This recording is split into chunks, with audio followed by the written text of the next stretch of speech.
Good evening, everyone. Welcome to episode 7, season number 2 of the residency and fellowship seminar series on YouTube. Today, we have 3 special guests from Duke University in Durham, North Carolina. We got Drew Lukes, Dan Lynch, and Tommy Otley, all presenting on mid to late stage rehab, specifically looking at strength, rate of force development, and accelerations and deaccelerations during this vital phase of rehab. So with that, I'm going to turn it over to Dan.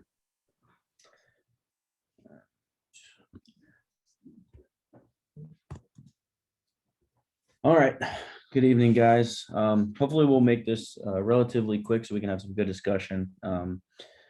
I want to kind of first introduce the topic. Obviously, we want to get through progressions of strength, power, and speed and agility through the continuum of late phase rehab. We'll use ACL maybe as an example or a preference from which we reference this, but it doesn't necessarily have to be an ACL. It can be meniscal pathology, just a gradual progression. Maybe timelines would be different, but I think this is a good framework to advance any kind of rehab as you're looking through the continuum of that mid point, or where you've kind of gotten out of that inflammatory process. We've gotten movement proficiency.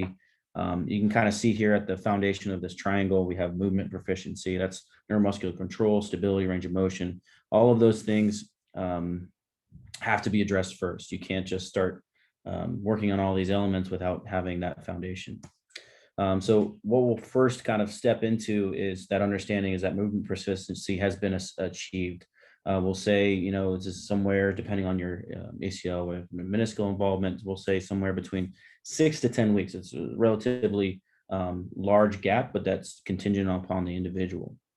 And so we want to first move into a strengthening phase, where we want to begin loading the individuals. And that's going to, we have our 1 RM and, 85%, less than 6 repetitions, but, it's not that simple. I think we can oversimplify it or make it too complex. And I think this is why we wanted to talk about this topic, is because there's so many different variables involved, especially when we're talking about loading. Loading is multifactorial. And, obviously we understand the external load, right? And you add weight to get a gradual effect of, that training effect. But we have to also appreciate that internal load. And that's, your RPEs, your heart rate, those kind of scenarios are really kind of giving us an understanding of how their body is physiologically responding. We have factors of their readiness. Did they sleep well? We think of heart rate variability. It's kind of like, are they in a sympathetic state, parasympathetic state? Those kind of scenarios. What is their preparedness for the exercise or session at hand? And then there's also nowadays, especially as we get into this biopsychosocial model, understanding that perception and well-being, those anxiety and control, the relaxation, how much they're stressed out about the test they just took, especially at the for the student athletes, or what life is like at home. So you have to kind of understand that those things can affect how we respond to stimulus. Okay, just hit the. Yeah. All right, so we have external load. We want to obviously quantify that as much as we can. Here's a simple chart of kind of like how we can do that. And I think what I wanted to bring up, I think we can all understand that, you take your weight, you multiply it by your reps and sets, and you get your total load. But I wanted to bring in the concept of the modifier. As lifts and things get more difficult or more challenging or more technical, as does your intensity of that internal load actually increases, or your rate of perceived exertion. And so I think if you look at, for instance, the squat there, that does provide a little bit more of a technical lift. So that's going to require a little bit of more of a strain on the body over time, especially if you do a lot of repetitions. Another concept would be like a step, where there's more variability potential for valgus or some kind of loss in form. But you can see there with a leg press or a hex bar deadlift, it's relatively straightforward. So the modifier is just 1. So those kind of variables or modifiers can be involved in your loading parameters as well. how do we utilize that internal load, that heart rate, however we want to track that. Here we have polar if we want to track that, or some athletes have their HRV being tracked. But I think the biggest and best one is an RPE. I like to use the modified board. You don't have to use that. You can use a traditional board scale for that. And so you just utilize that as a way of tracking. You can either do it like, hey, what's your RPE? What do you feel like? How well rested do you feel?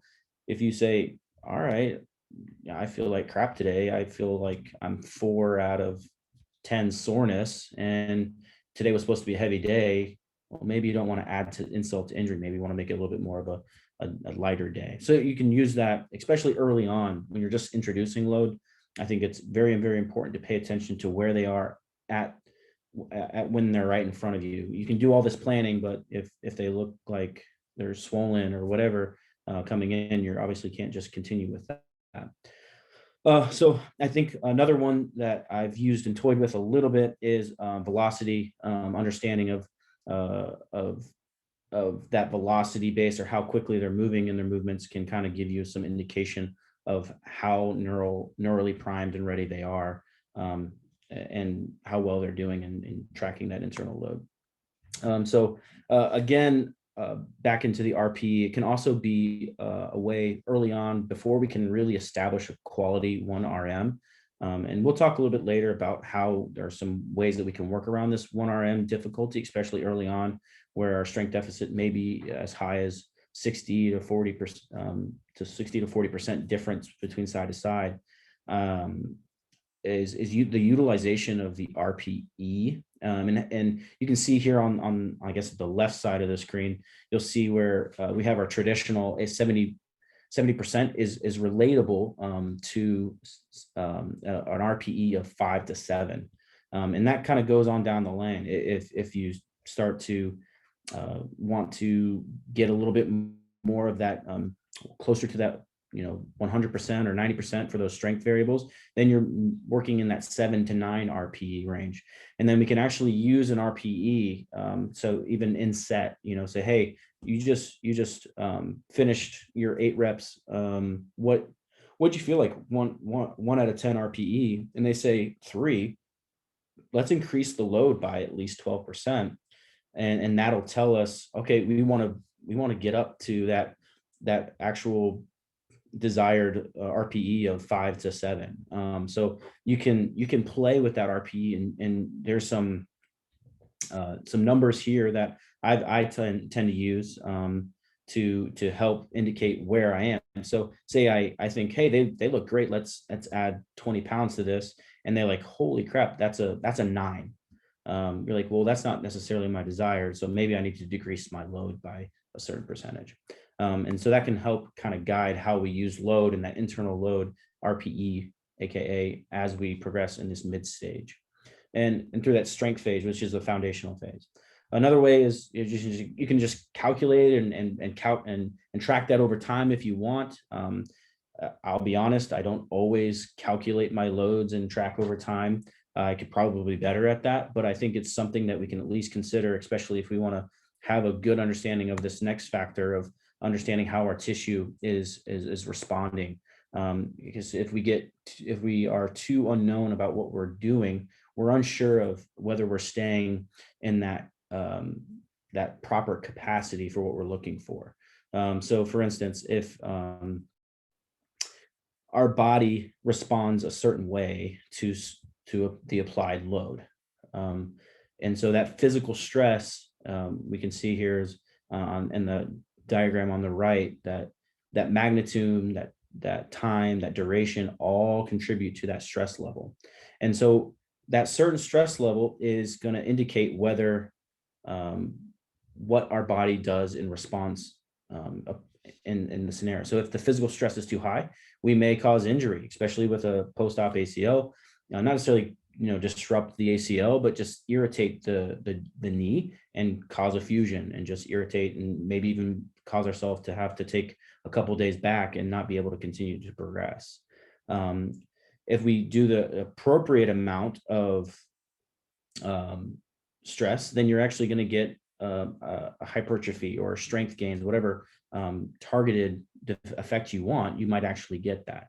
But if you just have just the bare minimum or just the a decent amount, but not the right amount, you just may just be maintaining. And then if you don't do enough, you might actually be causing issue. And I think the biggest thing that we do as an institution of physical therapy is we tend to chronically underload out of fear for causing the highest level of that failure component of capacity of which our tissue can handle. But if we added just a little bit more, we'd just then be creating homeostasis. We still might be getting some tendon stiffness and cartilage regeneration and things like that, but we're not quite getting that same neuromuscular effect that we would want to get that overload. And when I think of that homeostasis zone, and we look at this this concept here, if you can see my stylus, is this zone of function. Okay, this is an older article by Joseph Dye, and he talks about this zone or zone of homeostasis is where if we stay below in this zone here, we aren't going to cause any issue, but we're not going to create any adaptive change either. So we want to be as close to this zone of supra physiological overload, which is a relatively decent sized zone, but there's this envelope of function. That's the bare minimum of which we need to reach in order to get adaptive change. Obviously, we don't want to exceed that too far because, again, we get into that structural failure. And this is where we can use the acute to chronic workload ratios as a guide. There's by no means is this ironclad, and this is not an indictment on whether acute to chronic workload ratios is a injury preventative strategy or anything like that, but it does provide a good framework to build up gradually and be sure to not cause failure of tissue. And so according to Gabbitt's research, if we increase by approximately 1.3 a ratio of acute to chronic workload, or by 10% in a detrained athlete with periodic deloading periodization concepts, that we can be rest assured that we're staying in that sweet spot, or where we aren't necessarily causing tissue failure, but we are creating adaptive change and workload. I think when we talk about that, we also want to understand that these gradual changes, depending on where your athlete is, whether you're in those early to mid stages where your athlete is in the basement, where they're just basically very deconditioned, very weak, you can make potentially larger than 10% gains from week to week without causing significant irritation, but you also want to be careful. So the safe bet is around 10%. But then as people get closer and closer to their ceiling, so later stage rehab, your effects are going to be relatively small. So your increases are not going to be able to be as great. So you may not have the same periodization or schematic of progression early on or mid stage as you are late stage. You actually may have smaller rates of increase just because as they get stronger, it's harder to make more change. But the big thing to this is if we are progressing, we are avoiding loading. If we are progressing appropriately, we're avoiding loading too quickly, but then also avoiding loading too slowly, which is delaying the process, not allowing to get to those points of more functionality. But the question is, where do you start? You just got out of this phase of more traditional rehab.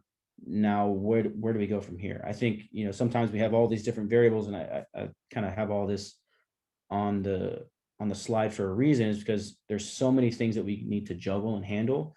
And where do we go from there? We have this regression progression scheme. We want to continue to work on our movement. We don't want to lose extension. We don't lose flexion. We want to control all these variables, but we need to have a plan. And that's where periodization comes into play here. And I felt like this isn't necessarily the entire point of the talk, but understanding where you are in your periodization scheme is important. Looking at that general preparatory or specific preparatory phases is typically where you're going to start, and kind of getting that in the diagram, it says an annual plan, but for us, it's a rehab plan. And so I actually liked the way that Merrill and other folks have kind of actually talked about putting it on a schedule and like having a calendar out and using, how does this look week to week? How can we plan? And I think that's the biggest part of periodization. This article by Hoover is a really good article about how to set up periodization schemes and the bridging the gap between rehab and training. I felt like that was a good article, and that's where a lot of this kind of comes from. A lot of what we do in the rehab, especially in this mid stage of rehab, is linear periodization, where we are progressively decreasing the volume and increasing the intensity and load. So I think this is this is basically how most of us periodize.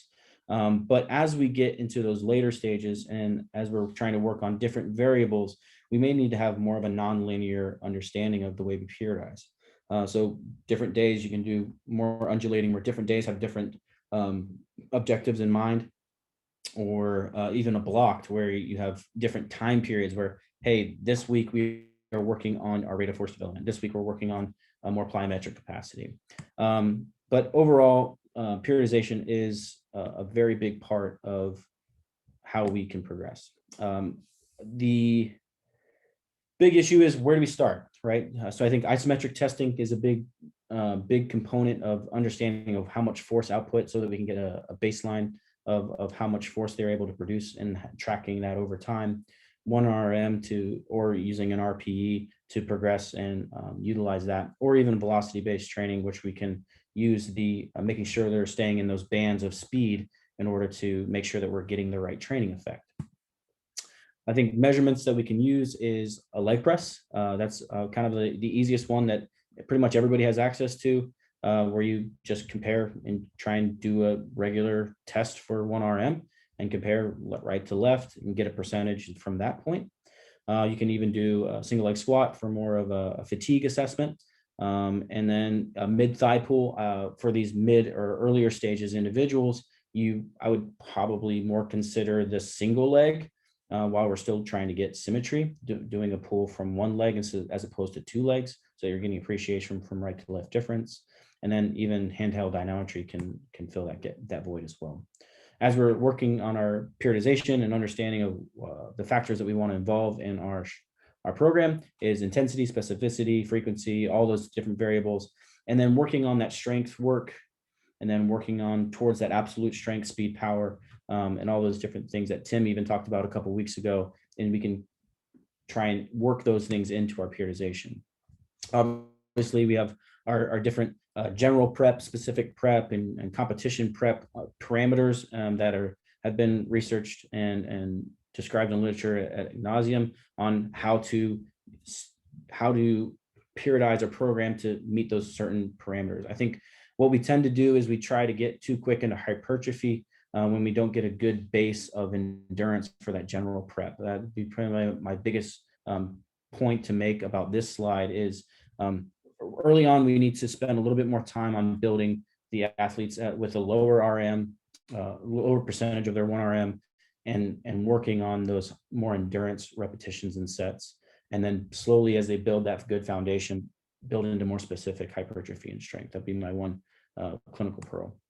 I think a very important component is to always be working on movement acquisition and beginning to introduce those, if we haven't already, which I think you should be introducing these things as early on as possible, but continue to train and load in accordance to the patterns of which most foundational movement is based off of. In this slide is an example of some of those: hinge squat, step, lunge, reverse lunge, lateral lunge, press and pull. I think one of the other components in this mid to early stage of rehab is the power of isometrics. I think it helps build up our volume, it helps control pain, especially if you're thinking of patellar tendon or quad tendon autograph.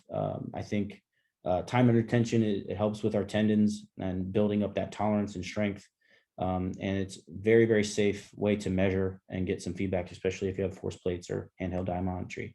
An example of how you can use it is I have this gentleman here, and he just did a hard workout, and at the end of it, he's like, "Hey, I'm feeling pretty froggy. All right, let's fatigue you out." And so we had him do a couple sets of 30-second holds. I'm just trying to keep that knee just above, and he was like, "All right, now I'm done." And so I think another component that I wanted to bring into is an article by Blanchard is this theoretical model of programming where we slowly add stimuli over time, changing up the variables and environments as we progress in our periodization schemes. An example is like a lunge. You can start with a TRX, split squat, into a goblet split squat, reverse lunge, forward lunge, rear foot split squat, and how we can use other and build on other foundational movements like a hinge and squat in order to build that over time. Another component is the movement continuum, is where we gradually build in intensity and complexity. This is by Mike Buckenthorpe. I think he's out of Aussie, but he's got a great perception. And I think Tommy will probably talk more about this intensity and complexity as we go forward. Here is an example of how we can utilize nonlinear. I think even Vien kind of used this same example of how he periodized for his football player. We're using the A1s, A2s, A1, B2, those kind of things. And what I like to see with, I tend to use them. I think it'd be good to hear how other people like to utilize these A1s and A2s. Is, typically my A1s are more of a higher intensity and with a lower volume. And then to build on that volume, especially because we're trying to get different parameters or different focuses, especially with our ACL individuals, we want to build strength and hypertrophy. So I want to then build up a higher volume with lower intensity as my A2s. You can actually even mix in power and speed as a part of those A1, A2s, multiple layers of training, and utilizing rate of force development, things that Drew is about to talk about going forward. Overall, don't be afraid to load, but make sure you're loading appropriately. Sometimes using calculations and quantifying what you're doing can help be rest assured that we aren't overloading. Keep in mind that there's many layers to the program and that you're always paying attention to the homeostasis of the athlete's knee, looking for signs of inflammation and effusion, and don't be afraid to use isometrics. They're great for different periods of range of motion, different tasks, different movements. So I'll give it to Drew. So I'm going to dive into rate of force development here.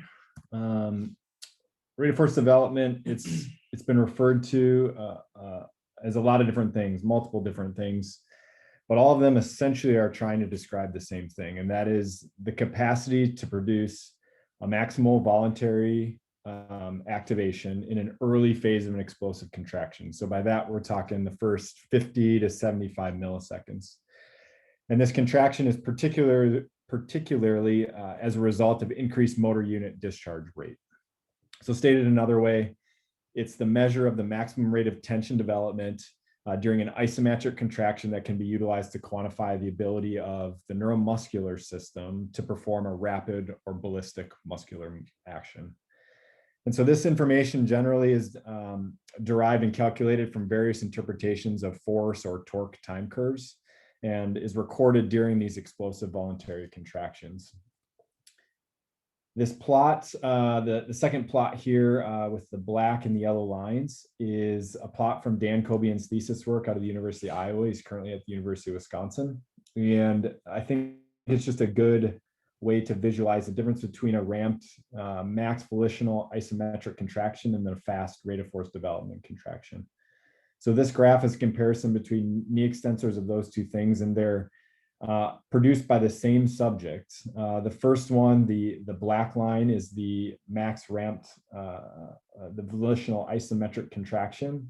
And the subject was instructed to kick as hard as possible, as opposed to the fast rate of force development, which is the yellow.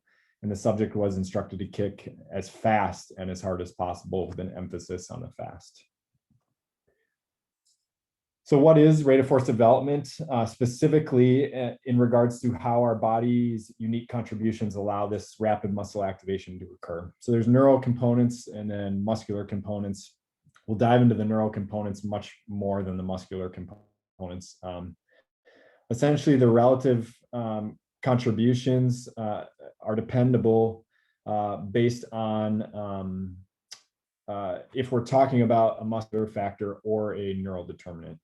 With that said, these neural determinants are influenced by individual muscular unit recruitment, in addition to the rate in which the individual muscular units are discharged. And so generally speaking, we've all kind of learned this, but the recruitment order of the motor units during a rapid and slow contractions follows a similar size principle, in which the lower threshold units are recruited before the higher threshold units. With that said, with varied contraction speeds, relative contributions of these muscular units and discharge rates vary. And so for slower contractions that are characterized by more of a progressive activation of muscular units to an upper limit of recruitment for about 80 to 90% of a max force. Once that muscle hits that upper limit of recruitment threshold, any increase in muscular force is entirely due to increased discharge rate. In contrast, during rapid contractions, motor units are recruited at a much more lower rate, or in other words, a lower recruitment threshold. When we talk about discharge rates, for slower contractions, discharge rates of muscular units increase progressively, but for faster contractions, there's a high initial discharge rate of onset of activation that declines progressively with successive discharges. And so with that said, to summarize all of that, it's thought that this rapid muscle activation, which is likely occurring through the role of the muscular unit discharge rate, has been potentially found to and considered as one of the main determinants for the rate of force development early phase of contraction. So that's important, because if we can influence that, we can go a long way to influence rate of force development. So along with the neural determinants, there is muscular determinants, but we're really not going to go over these in depth. All that to say, muscular size is a determinant, the type fiber, so type 2 fiber proportion is a determinant, as well as tendon stiffness. So why does this matter? Despite obvious progression in ACL reconstructive techniques and rehabilitation procedures after ACL injury, it's been reported that up to 2/3 of individuals who undergo ACL reconstruction actually don't return to their pre-injury sport levels. And moreover, the athletes who return to their pre-injury sport levels, ACL re-injury occurs between 3 and 19% of the ACLR knees, and 9 to 24 of athletes sustain a contralateral ACL injury. And so in ACL rehab, we generally like to use this limb symmetry index, or overall goal of 85 to 90% limb symmetry index, among a battery of tasks that help us determine partially if an individual is safe to return to sport.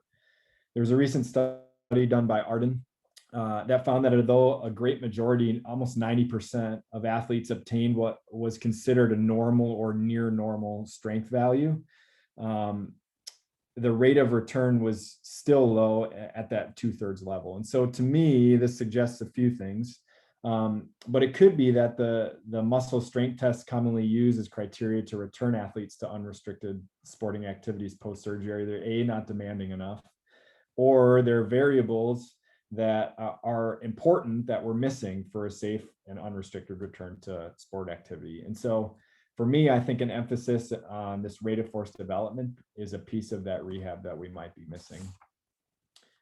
So in rehab, we're consistently using slow and controlled reps, wanting to emphasize neuromuscular control, and I think that's rightfully so, and it's an incredibly important piece of progressing. However, in sport, we need to be able to demonstrate neuromuscular control at high speeds. And so if we only train at slow speeds, we're truly not preparing our athletes to return to play.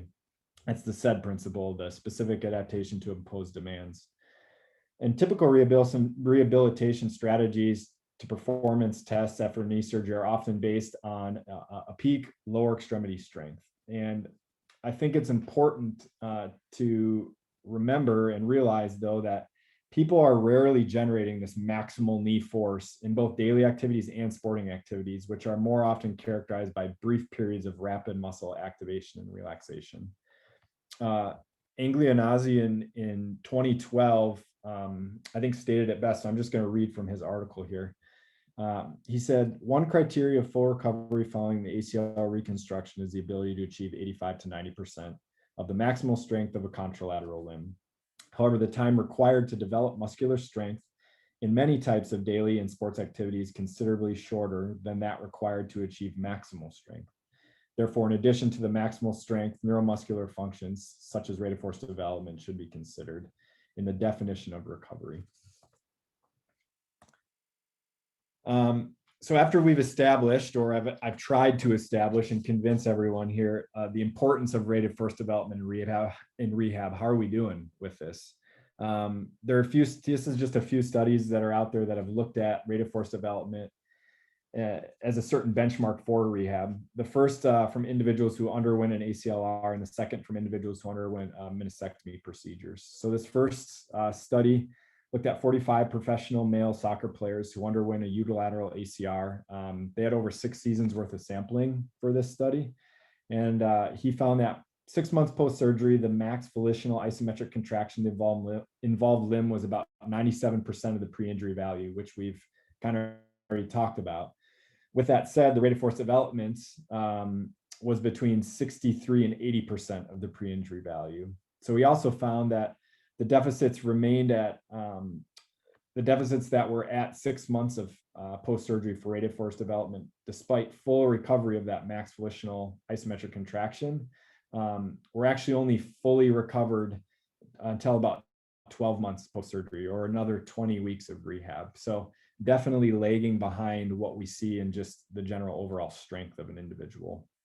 Cobian, this is from Cobian's research on the right here as well. And he did a battery of tests of individuals prior to surgery, and then approximately 2 weeks and 5 weeks after surgery. And these were individuals that had meniscectomy procedures. He found side-to-side asymmetries in rate of force development, rate of torque development variables were greater than the asymmetries in peak torque development at each measurement period. He did not necessarily find that all these were significant differences. However, I think that this is understandable, as measures of this rapid torque development are more variable than just measurement of peak torque. And so in this population, he determined that normalized knee extensor rate of torque development deficits were in the range between 10 and 15%, and included that this indicated that peak torque production capacity of a muscle accounts for some, but definitely not all, of the deficits of rate of force development. So how do we implement this in our rehab sessions? We go back to this pyramid, which we've already worked hard over this first portion of rehab to develop a large, robust, and sturdy base of movement proficiency and strength. And then from there, we can move on to this, some of this rate of force development activities. So these are some of the tools that we have at our disposal here to be able to emphasize and focus on how can we positively influence rate of force development in individuals, or individuals' capacity for rate of force development. First being eStim. And I think I would argue, based on what we previously discussed, that it could be and should be utilized early on in rehab as part of this process. There's explosive strength training, ballistic strength training, and heavy strength training. And so we're going to go over all these in detail, except for that last one, that heavy strength training, because Dan did a good job of covering that area. But I do think it's important just to reemphasize with that how important early loading is, because not only does this have an important effect on pure strength, but then it also pays dividends later on and has positive effects bleeding over into rate of force development training.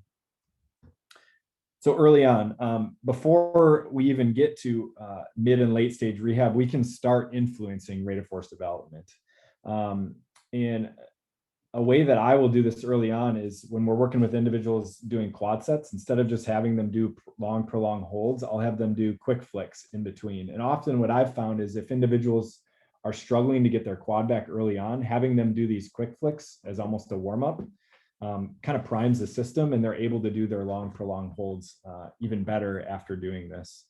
We can add eStim onto these, and so this can either be done early on in rehab, or I will use this later on in the mid to late stages of rehab with particular exercises. So not just in isolation, but with movement as well. Explosive isometrics is another way that we can get at this. And so the whole goal of this is we're attempting to optimize that initial 50 to 100 milliseconds of force development. And it's exactly what it sounds like. So utilizing max effort, short duration isometric contractions that last about a second or so. And we can do this in varying degrees. And it's a great way to get at some of these rate of force development concepts. These explosive isometrics can also have longer holds, like 3 to 5 second durations. And you can, again, utilize eStim in this as well. There's studies that were done with these explosive isometrics. Granted, they were done in healthy individuals, but they did find that gains in this rate of force development over the first 50 milliseconds. They saw an increase between 50 and 80% in a fairly short period of time, so as little as 4 to 8 weeks. They used a protocol where they utilize an electrically evoked muscle contraction and then a 1 second max isometric contraction for knee extensions. After that, with a 20-second rest, they would repeat that 10 times. And then they would do that 4 times a week. The last piece here is this compensatory acceleration training, or CAT training. And this, again, can be done, yes, mid to late, but can be done early on as well, because the key with this is intention. And so I think an overlooked component of compensatory acceleration training, it's the process of deliberately trying to accelerate a weight through a concentric phase. So it's deliberately trying. And so the load doesn't even necessarily have to be accelerating. The individual just needs to have this in their mind. I'm trying to, move this bar or increase the speed of this bar through this movement. And so intention with this is key. And so there are 3 unique studies that looked at the general public, college football, and college baseball players that concluded the intent to maximally accelerate concentrically showed significant strength and power gains with implementing this CAT protocol. And again, this was over a fairly short period of time, so between 5 and 14 weeks. This next piece here is kind of working from into an impact progression into plyometrics. So once we have a good foundation of rate of force development, we can work from that into an impact progression and then into plyometrics. And so when working towards plyometrics, we can't just move straight from non-impact to impact activities. We have this kind of gray area. And so in this phase, I often like to emphasize a triple flexion and triple extension extensively. And so for me, this is the way my brain works. It's pretty simplistic, but that's kind of the way my brain works. And so this helps me, this kind of flow and outline helps me. And so you can work from double leg impact progression to single leg. You can work from concentric to eccentric to both. And then you can work speed, so slow contractions to fast contractions to varied contractions, and then in different planes of motion as well, so sagittal, frontal, and transverse. And so I really like this because none of these things need to be done in isolation.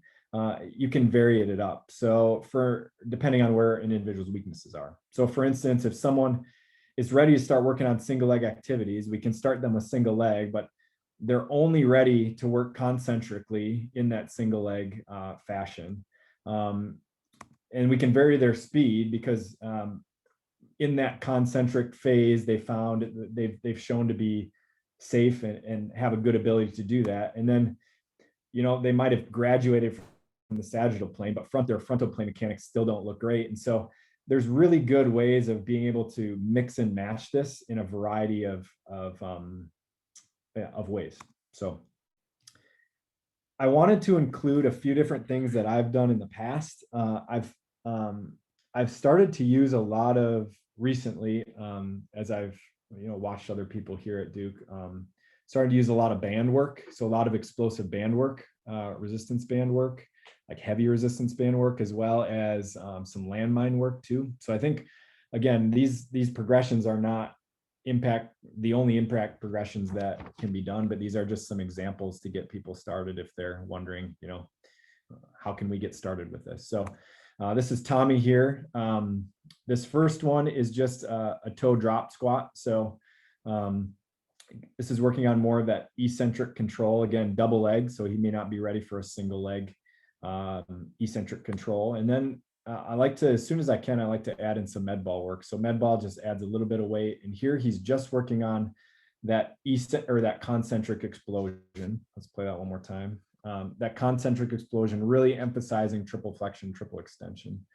And again, during this, I'm often coaching people and just saying, you may not be exploding this ball quicker through the motion, but I want you to think about it. I want you to intentionally be exploding through this motion.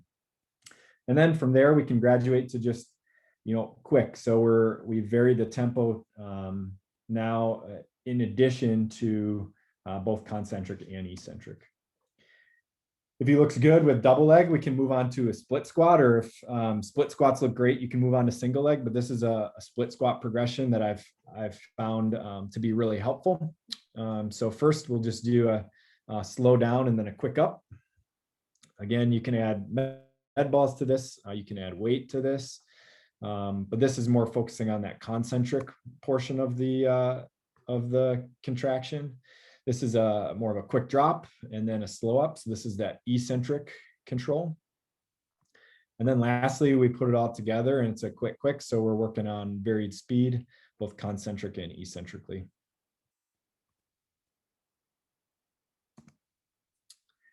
And then this is adding in, again, starting to work from double leg from split squat to single leg. So we add in a med ball here, and Tommy does a good job of working on eccentrically controlling a weight through this, just working from double leg to single leg. And then we can change the plane as well. So great, he looks good in the sagittal plane. And so now we're gonna work him a little bit in the frontal, maybe even a little rotational components to this as well.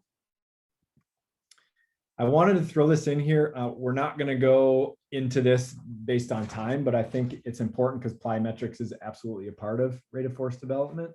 And I think that it's important in regards to different intensity parameters for max number of efforts, touches per session.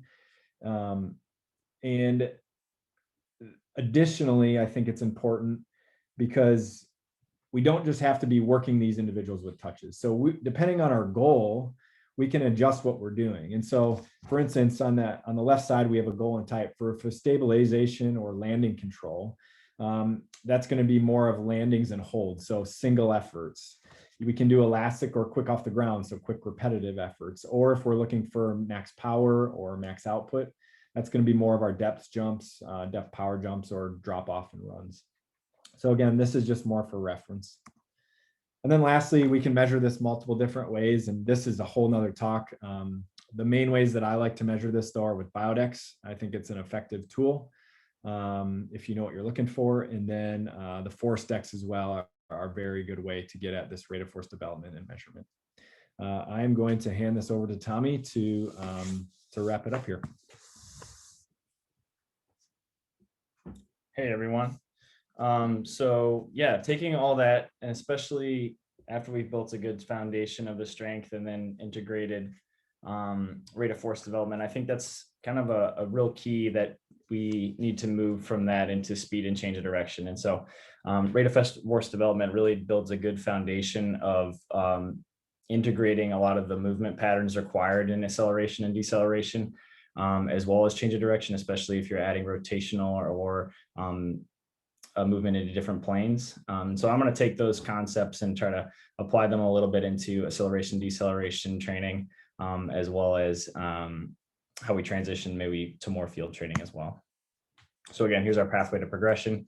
And so some of the aims are, we just want to progress the foundational traits into these movements and then incorporate some of the greater perceptual and reactive challenges that are incorporated into cutting, pivoting, and change of direction, and then increase the intensity, volume, and overload towards what their sport demands them to be able to do. So I think, when we consider agility in general, agility takes up a couple different things. You can consider agility in terms of just the change of direction skill, or you can consider some of the other factors that are involved in that. And so oftentimes in agility, there's the technical aspects of can they actually perform the movement Do they have the movement proficiency to put their feet in the right position, to adjust their steps, to have the correct lean, or have the strength to be able to do that?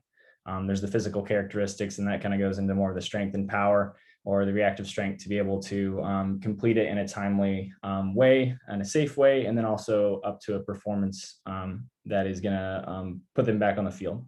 And then you have the cognitive components and decision making, and can they do all those things while attending to an external task, scanning the field, and then anticipating what their competitors are going to be able to do and how to react to that. So I think first off, we'll just address some of the strength and power briefly. And so Dan and Drew did a fantastic job already doing that, but I'll break down some of that in this one study here. So this is a study by Young, and they took 24 male football players, and they had them test in terms of 10-meter time, their reactive strength, the relative power, and change of direction speed. And then they put them through an agility test where they had to run, react to a stimulus where the tester stepped right or left, and then they had to react to that as well. And so they concluded that they took the kind of each of these things, their 10-meter time, relative strength, relative power, and they correlated those to change of direction speed. So each of those things played a big role in how fast these athletes were, and could they get into the change of direction and out quickly. But the reactive speed, that only correlated about 50% of the variance in speed. The other part was the agility component, and could they make the decision of what direction this was going to occur in. And so I think being able to include some of these cognitive and oftentimes overlooked aspects in the rehab continuum, it's not just about performing the change of direction, it's about building in some of these cognitive tasks and helping the athlete face those challenges along the way, and building it and considering progression in that aspect as well. Technical ability is the next kind of little brief thing we'll talk about. This is kind of how I think about movement, and this is only because I've stolen it from other people, but the multi-directional speed is really just broken down into forward, backward, to the side, and then in the transverse or rotational planes. And so I think today, just for the sake of time, we'll talk mainly about linear forward speed, and then briefly into lateral and rotational as well. But I think the concepts can be applied similar to what Dan and Drew have mentioned about just having an idea of how you're going to progress these movements, and then making sure that you stepwise progress each of the things that you introduce. And I think the concepts flow pretty easily between them. So I think acceleration is a big portion of doing this. And I honestly should start with deceleration, because oftentimes it's important to stop first, but I think just because of start and stop, this makes sense to me. So when you're teaching deceleration training, I think it's important just to know what you're looking for. And so when you're teaching an athlete to accelerate, you want to be able to know what the movement looks like and what it should look like. So these are a couple of things that I look for, is just, are they be able to lean into this position? Can they get their shins parallel to their body? Can they get their front toe up? Making sure that they have low ground clearance. Their contact is behind their center of mass. They've got big arms swinging through. And as you progress them, you want to see slower and slower. You're going to see slower contact times just because they have a larger impulse when compared to like maximum speed running. So some of the things that I think I pull from this is just learning how to cue them well. And so these are some things that I've picked up along the way, and a lot of things from like Nick Winkelman and people who have talked into external cueing and the value of that. And I've seen a lot of that in my practice as well, is making sure that you use external cues in this phase, and not just try to tell them what to do in terms of their body, and try to make it something that they can focus on outside of themselves to make a better impact on their posture, on their leg action, on their arm action. So some of the things that I look for in acceleration training is if you're trying to get that forward lean, is trying to keep their head as strong as steel, teaching them like they're sprinting up a hill. You can use hill running as well, but I think even just using the cue for that is really helpful. For leg action, keeping their knee drive low, breaking the glass with their front knee, or driving back off their back leg, pushing the ground away. And then some of the arm actions is hammer back for their arms, snap and separate their arms, or snap down and back. All those cues can be helpful at helping the athlete kind of visualize what they're supposed to do without saying you need your front knee to be a little bit higher, or your knee's not bending the way we want it to be. I think those are things that are going to be a little bit more distracting and not as helpful for the athlete. So practical application, my video does not exist, but it's just a sled push. So I think the ways that I integrate this kind of are in an earlier phase, similar to what Dan and Drew said. We can do these things early. They just may not look like full acceleration or sprinting, but using wall drills to build a movement pattern early, resisted marching, or sled pushes. And so I think each of those things can be a helpful way to kind of get them used to that linear acceleration movement pattern before you actually introduce it at a higher speed.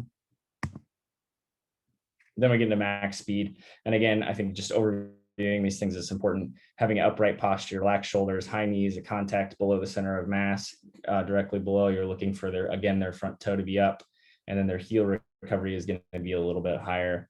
And again, you're going to see faster ground contact times due to the stretch shortening cycle. Some of the cues that we can use for this are to stand tall, have them lean into the wind, or drive their belt buckle forward. And again, all of these are situational based on what you're seeing in the athlete. And if the athlete is, if they're not leaning forward, or if they're leaning forward too much, you can kind of use different cues to kind of clear that up a little bit. And in the leg action, you want higher heels due to the need for a higher recovery. And then when they're driving back, you can talk to them about spinning the earth or snapping down away from the ground. And then their arm action, again, those are very similar, but hammering back, throwing the air back. Those can be ways to get them to move their arms a little bit better and get more movement from that. So practical applications, again, I like to start again early with these with wall drills, marching and skipping with an overhead load. And you can have that included. I think using A skips or B skips early on can be a way that you can introduce this stuff, especially getting that upright position is when when I have a trouble with them, still trying to lean forward in this. I oftentimes will use like an overhead load or have them hold on to something. It doesn't even have to be that heavy, but using like a PVC pipe and putting that in the mirror and helping them see what that looks like. And then if you use sled or parachute poles, those can be helpful, but you got to be careful of the weight. If you go to a higher weight, oftentimes you'll get, again, higher ground contact times, which is going to end up due to them kind of leaning forward because the weight's too much and they're having to pull, and it puts them more in an acceleration position than if they're at max speed. Okay, deceleration, this is where things can get very different, as in the picture, right? Like it doesn't always look the same, and oftentimes it is not linear, but I think starting in a linear way is something that's really good and helpful. And so again, the posture is going to be different depending on what the demand of the movement is, but again, you're going to have a lower center of mass. The angle of the trunk can be variable, but again, it's going to probably be somewhat angled forward. Their mechanics are going to be very different depending on if they're linear or lateral, if they're decelerating on their inside or outside foot. And then if their movement is open or closed, you're going to have a different response to that as well. So practical ways we can implement this early is doing some of the snap downs or early rate of force development work that Drew went over, or some of the things that I like to do are like a linear lateral deceleration to a stick and hold. And so you have them decel and then hold on one leg, similar to this guy in the picture. He's got like an overspeed with the band. So if they're doing really well, you can do that and add that little bit of feedback, especially if you're having a trouble with their trunk posture, you can do that too. But once they've well controlled it, I think that's a good way to progress it as well. Some of the perceptual cognitive factors. This is a similar test. Honestly, it's the same author, but that previous article, but same test. But the athletes took 2/3 of the time to complete the movement. So they ran through the timing gate. Once they started, they ran towards the tester. The tester would step either right or left, and they'd have to change direction. So the total time was recorded from when the tester moved, and then when they ran through the stop gate, and then after he changed directions. The tester time was when the tester started to move to when they planted their foot. And then the decision time was when the tester planted their foot to the time that the athlete change directions using video analysis. And so the response time was the time from that instance that the participant planted their foot to change directions, and then when they ran through the finish line. And so what they found was it took 2/3 of the time to complete the movement. And then the decision time represented about 4% of the change in total agility time. But it was highly correlated with the decision time was highly correlated with the total time at about 0.77, whereas the correlation with the response time or the tester time were much lower with it in regards to the total time. So again, I think integrating some of these agility components where they have to make a decision and change directions can be helpful from a performance standpoint. This is another, I'll touch briefly on it because it's a hefty article, but again, I think it's a very solid way to consider about building in visual motor training approaches. And so especially in the case of ACL, when you're having to compensate for lack of somatosensory or lack of internal input into the limb. And so building in some more visual and sensory motor strategies where they have to be adaptive to those things and have to attend to more cognitive tasks can be really helpful. So some of the ways that I do that are progressing the cueing mode. So not having a cueing mode at all and just having them run through the change of direction as a skill can be one way. And similar to Drew's, this can be progressed based on where the athlete is struggling or how they're doing. You can do auditory cues and then finally progressing towards a visual cue. You can change the number of change of directions that are involved, 1, 2, or multiple. And then, starting with a linear change, which would maybe just be like a deceleration, is almost what I consider somewhat of a base change of direction, is learning how to stop first towards maybe changing directions gradually at a higher angle, and then into multiple changes of directions after that. And my videos are not working. Great. Let me escape out of this really quick and see if we can get it going. Here we go.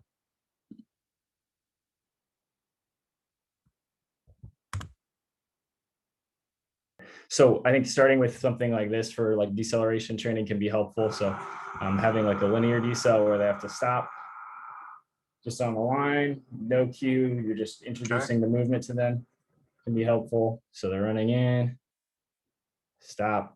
And again, you can build up how quickly they have to stop, how much force they're going to need to go into the deceleration.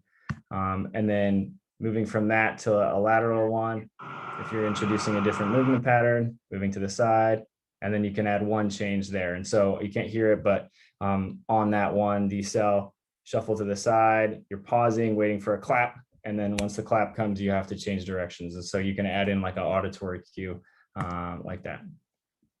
Here, we're adding in like a visual response, and we actually have to a task as well. And so Dan's going to drop the ball, have to run up, grab the ball, and the second ball is coming after that. And then you got to stop on the line and decel. And so I think adding in different tasks and multiple planes can be helpful like that as well. But again, you can make that more specific. Say it's a lacrosse player, you can have them doing that with a stick. If it's a soccer player, you can add a ball in play in that as well. And then here, I think this is just adding in some more chaos to what the athlete has to do can be helpful. And so using like something where you have lights, if you've got access to this, or just cones and yelling out what color, but you can add in distraction and telling them when they can only hit these cones. And you can add more of a cognitive task by having them attain to like what the clock time is or things like that as they're going. So going back here.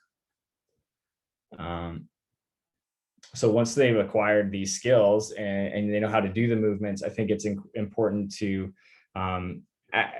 have a format and a plan for how you're going to do that and transition that to the court or the field, and then bring their volume and intensity back up to pre-injury levels. And so I think this article provides. All right. So once you've acquired those skills, I think it's important that you build up to the sport-specific skills and have a plan for how to integrate them into that, and then bring their volume and intensity to pre-injury levels. And so having a good framework to do that is really important. And I think this article by Matt Tavner provides a really good framework to how to progress. And so we'll briefly go through that. I think it goes from a high control state to a high chaos state. And so in the high control state, you're returning them to running with high control over running speeds, making sure that their impact forces and things like that are low. And then you can monitor this with their high speed running percentage of their max speed. And you can also, if you've got access to a GPS unit, you can use like their game load to do that as well. So as you're integrating them from that return to participation to their return to performance and being able to play at a high level, you can integrate them gradually through that. So moving from high control to moderate control, you can introduce changes of direction on the field, but you want those to still be at a lower percentage of their high speed running distance, as well as their high speed running speed. So you're increasing the change of direction activities without the ball or whatever movement implement that they have to do on the field. And then moving from there to control the chaos, you're introducing sport specific weekly structure and overload game specific demands. And then moving from limited volume of movements with unanticipated actions. That's when you start to introduce that into moving into moderate chaos. You're including more unpredictable movements, more with minimal limitation. You're adding passing and moving when they're not anticipating where the pass is going to come to. And then you're building up their accumulated weekly total distances until their high speed running is 75% of their max speed. And they're building up their load towards what a game would be like. And then again, at their high chaos stage, you're returning them to relatively close to weekly training demands. And then they can play at 70% of a game load. And then their high speed running distance or high speed running volume or max speed, is back up to 85+%. And so I don't think this is always a clearly defined stage, but I think having a framework that kind of guides how you do it, regardless of the injury type, this provides a really good framework for it. And you may move very quickly through this. You have a hamstring strain and they're already running at 75% of their max speed relatively quickly within the first short period of time, or you may have a ACL where this is going to take a long time to work through.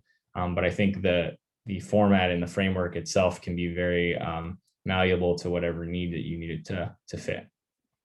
So how do we monitor progression with this? And I think in the clinic, you may not have access to high speed or ways to test speed, or you may not have ways to progress player load based on, catapult or something like that. And that's kind of the situation that I find myself in a lot working over at our outpatient clinic. But you can use progression similar to Dan Lorenz's return to sprinting progression, where you are progressing their volume on a stepwise way back to their capacity. And you can look at their sporting demands and try to make a change like that and have a good plan building up to where they need to be.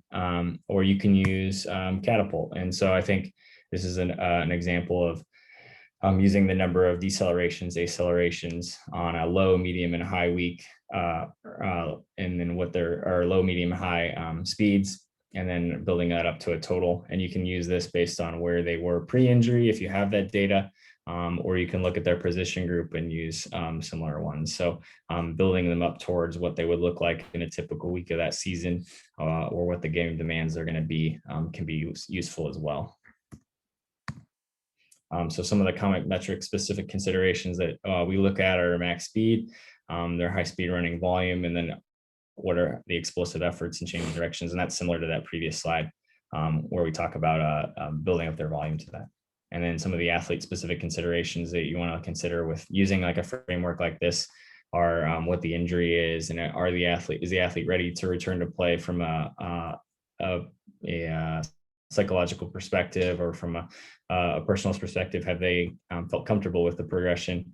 And then what is their positional demands? And then you can use the performance data or anything you can use to monitor them to see if they're actually meeting or close to those demands. And if you don't have that, using a lot of these principles and having a stepwise progression is the best thing that you can do, I think, even if you don't have access to all the cool savvy tech and stuff like that.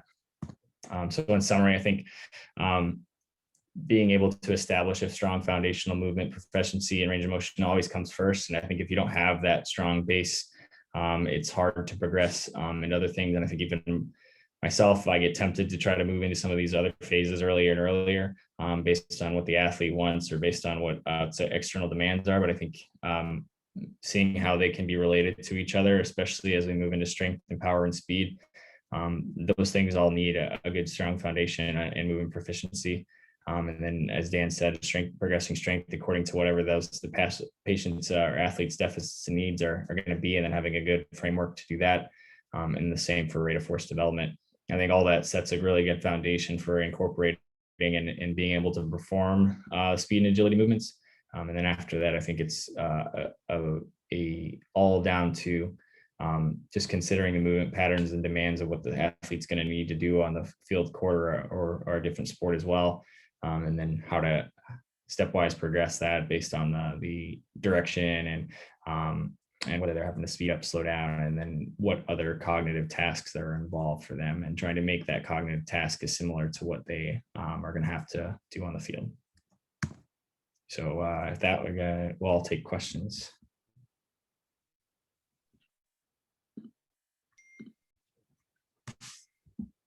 Thank you guys. That was awesome. Really jam-packed with a lot of information and a lot of things to stimulate thinking and creative mindset and these return to play stages.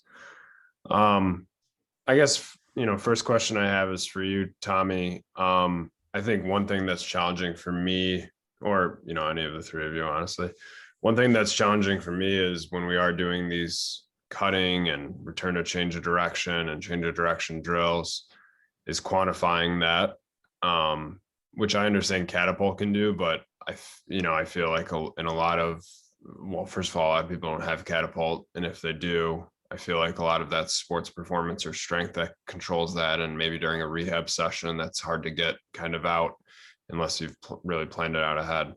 So just like, how do you go about quantifying that a lot, and how do you go about even documenting it?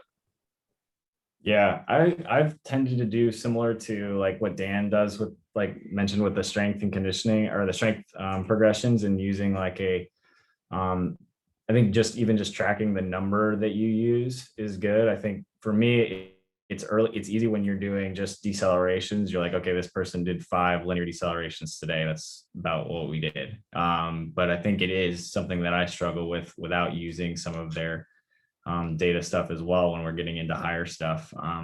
Something that I used here, just because we had access to, as I talked to Jordan and got some numbers on how many decels it took for a position similar to the athlete that I was working with at a similar level, who didn't have access to all those things, for just a typical game or practice week, and then looked at just grossly looked at how many numbers they're doing based on what we're doing in the clinic, and tried to get an idea off of that. And so I think if you can get access to what some of those, they're not true norms, but kind of what, just an idea at all, that can be helpful for sport specific stuff. And so she was a forward basketball player, and just looking at the shit that was the numbers there, and seeing okay, well, if they're taking 200 decels and we're doing 3 sets of 5 decels in the clinic, that's nowhere near where she needs to be for a game situation. And so trying to use that as just a gross assessment of, am I building up their volume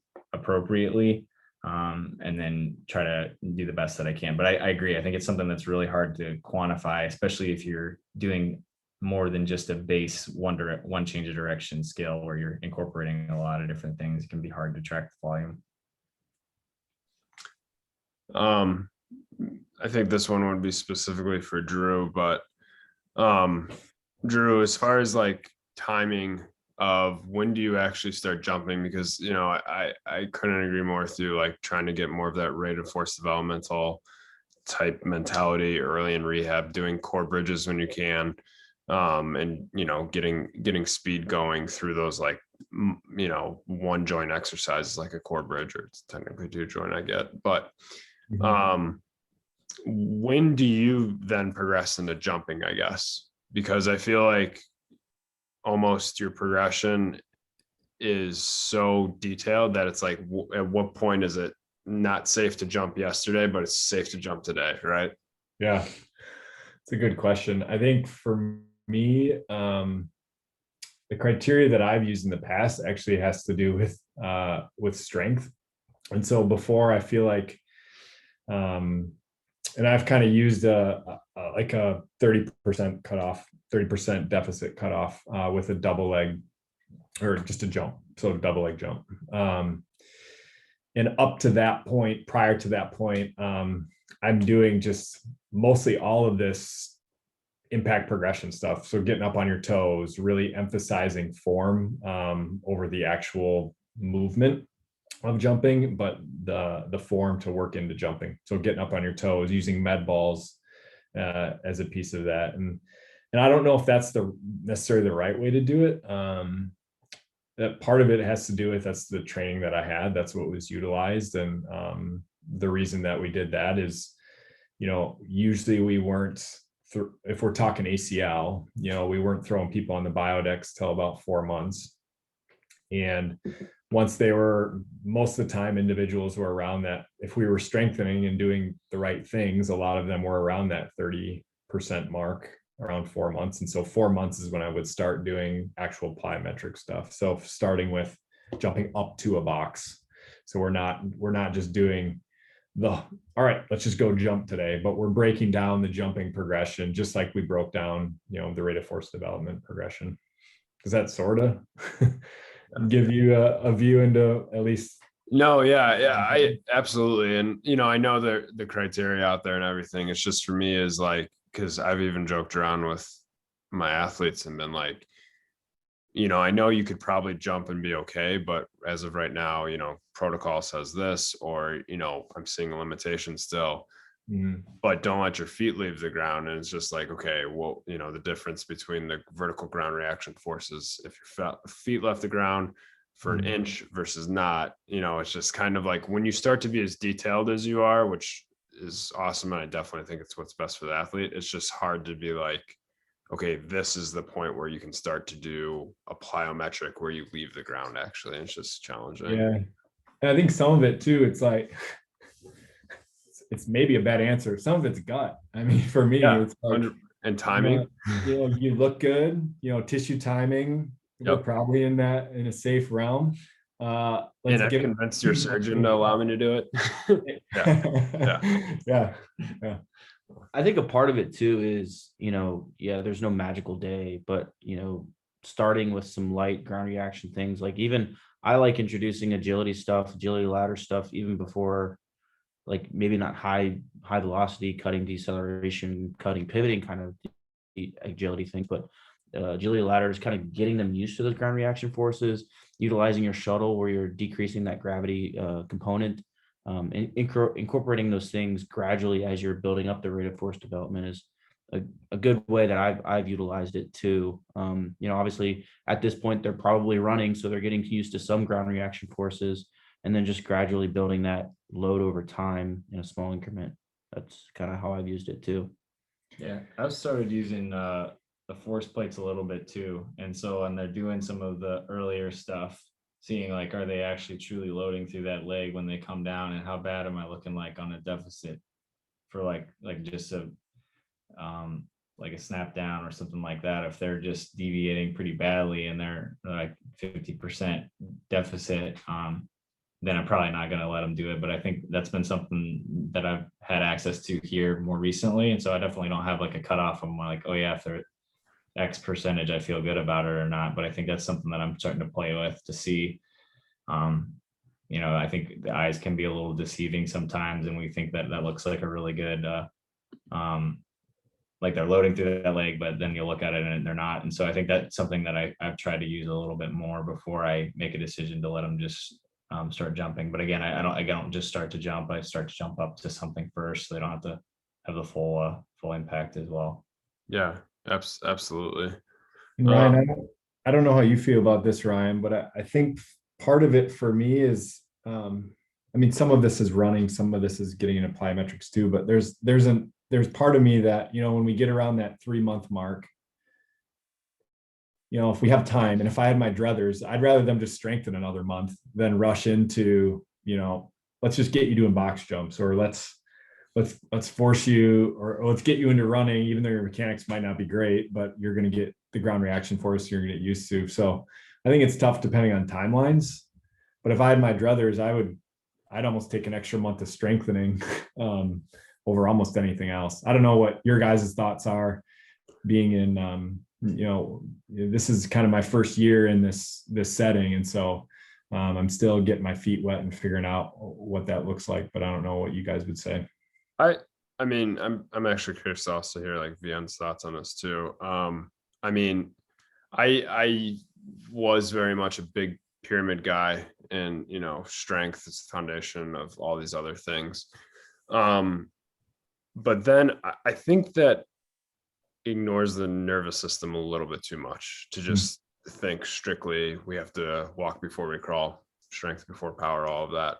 And I think with creativity, and especially with everything that's coming out now, with we've got these altered gravity treadmills and all these other things, and if I guess you're respecting the graft site or whatever the surgical repair is, I do, and pulls, I mean, you can go on and on. I tried to get a little bit more, I think, of those jumping motions kind of going, just because for me, the nervous system is kind of the component that I just don't think we think about too much, because, and I think a lot of it is because we can't quantify that. We haven't had force plates. We still don't have a lot of them, and they're still ridiculously complicated to even digest in data and that stuff. So, Vian, what would you say about that, just out of curiosity, or anybody else on the call too? You're a monster. No, I'm kidding. I feel the same way, but I mean, a caveat is I am super biased towards, like, I don't want to say aggressive because I don't think it's aggressive, but sorry, my dog's jumping. But yeah, I mean, I'm not afraid if they have a quiet knee. I'm not afraid to introduce plyometrics, or what I consider plyometrics, at 4 to 6 weeks. Kind of what Dan said. I'm using shuttles, one band, 2 legs, because I don't think of it as like adding a jump in. Like, what is the point of a jump? Am I trying to specifically add the task of a jump in, or am I trying to work on rate of force development? So if I want to work on rate of force development, I can do kind of like agility drills, ladder drills, light impact, sub max, just working on that ground contact time. So I would be in agreement with you that I'm not afraid to add them early, as long as I understand what my goal and objective of the exercise is. Yeah, but it's hard because you have limited time. I think it's really challenging too, because you run into the whole, we see guys 6 days a week, 7 days a week, but like you run into the whole, if you only have 3 days a week to see people, or 2 days a week to, maybe even one, it's like, what objective do you want to hit that day? Do you really want to maximally fatigue their quad? How often can you do that and actually still have strength gains? It's really challenging, I think. And I think that's why, there isn't one straightforward protocol, and that's why we all still have jobs, Yeah. I got another thing to add too. First of all, thanks guys for joining. I know it's super late on the East Coast. You guys did a good job. But like the complex question of like, just rely on LSI, right? Like, I mean, I'm not afraid to admit, my LSI isn't always the best on every ACL reconstruction. It might be, let's say a guy has like 200% peak torque to body weight on his healthy leg. He's going to be at a 30% limb symmetry index at like 5 months, but it's 5 months. Am I not going to have him jump at that point? I need to introduce something there. So, I wish everything was as clear cut as it is in the literature and what our colleagues say, but sometimes you just have to go with your gut and add it in. And miraculously, I just talked to my director about this, but I said, we're going to let you run. Running looks decent. We're going to let you do some jumping. And the guy was only pushing like 40 pounds on the leg extension machine and like shaking. 2 weeks later was knocking out 90 pounds like nothing. And I don't have any explanation for it. So it's just the nuance of like, when do we return on jumping, or plyometric or impact. Part of it is just kind of getting a feel and being in those situations with patients before, and feeling or determining what's safest for them while also progressing them on time. I think the piece that I forget too is that I do think quantifying is really important, but I'm learning that maybe I can pick up on things even just visually more than I thought I could. And so being able to see how people move and not discounting that as a piece of the information that we use to either progress or regress them. So yeah, no, I mean, it's going to be really interesting to see how these force plates and, you know, I think catapult's going to become more prominent. I'm just really curious to see how sports med looks 10 years from now with all this technology. And to your point, Drew, force, you know, motion capture analysis is going to become crazier and crazier, and the software that's going to be able to capture motion is going to be amazing. I think I we got got another. one. I have a question. Sorry. Yeah, go ahead. Yep. Do you guys find so it's hard for people to measure rate of force development just due to the lack of technology? I've been using reactive strength index as not, I wouldn't say in place of it, but just something that I can get.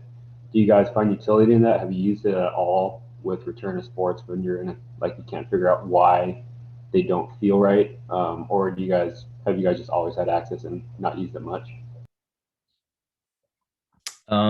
I've lived the haves and the have-nots, and to be honest, yeah, I think the only thing that you can really get is that contact time versus flight time. I think that's you know, it's really kind of the only thing is that drop down, how quickly they can get up and off the ground, and it's really reliant on, you know, just the eye. And I think the beauty of like some form of technology is like we can use like our iPhones just to kind of slow it down and kind of look at how they accept the load, how do they distribute it. It's completely visual.